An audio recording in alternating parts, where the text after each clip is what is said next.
Là, en l'occurrence, je me dis que tous les projets qu'on a lancés aujourd'hui peuvent continuer à exister.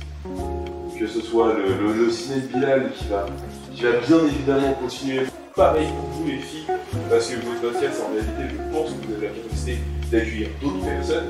Et Elio, de toute manière, tu sais ce qu'il faut faire, hein. En tout cas, hyper content de vous applaudir.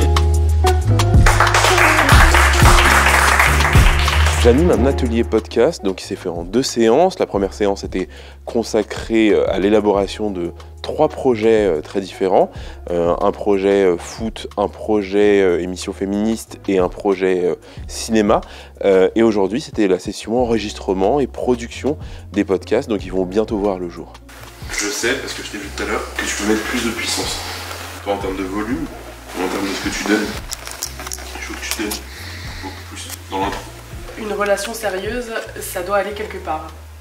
Et cette citation-là, j'avais envie qu'on puisse en parler.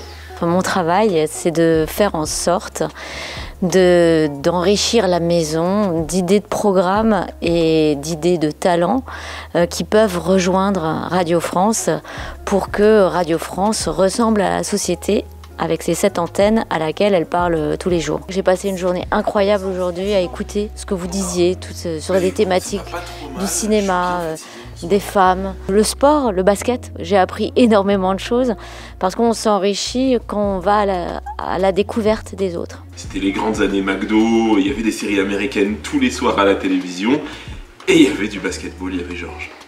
J'ai passé un vrai moment là avec Redouane, c'était vraiment un des moments les plus réels de ma vie. J'ai pu absolument, littéralement interviewer un journaliste de France Inter, faire une chronique sur le foot, tout ce que j'aime dans la vie. Tu sais parler, mais sur l'interview, je pense que tu peux vraiment développer un truc. Parce que c'est hyper agréable. Après, j'ai un regard un peu différent parce que je participais, mais t'écoutes vraiment, t'accompagnes. Et ta voix change quand tu reçois la parole de l'autre, c'est drôle. Mais il se passe un truc que j'aime bien ce que j'ai entendu là. Il y a des vidéos de moi de gamin, je te fais avoir, je sais pas, même pas l'âge de mon fils, même pas 2 ans, et je chantais le générique de Motus, j'étais complètement dingue de jeu télé. Intégrant ça. Il y a beaucoup cette injonction qu'on doit trouver la personne avec qui on finira notre vie. Et en fait, je trouve que dans ce sens-là, on isole grave les relations d'amitié et les relations d'amour, alors que ça peut avoir besoin des mêmes efforts, je trouve. Et les objectifs un peu basiques des relations sérieuses dans les modèles qu'on a eus, c'est justement... Les filles, je vous l'ai déjà dit, mais bon, c'est un podcast qui roule déjà, à mon sens. Ça s'est fait du coup assez naturellement, on nous a demandé de composer des groupes en fonction de nos centres d'intérêt pour le projet justement du podcast. Et après, on s'est lancé vraiment dans le vif, un peu en mode écrire une trame, choisir aussi la forme qu'on voulait que ça ait.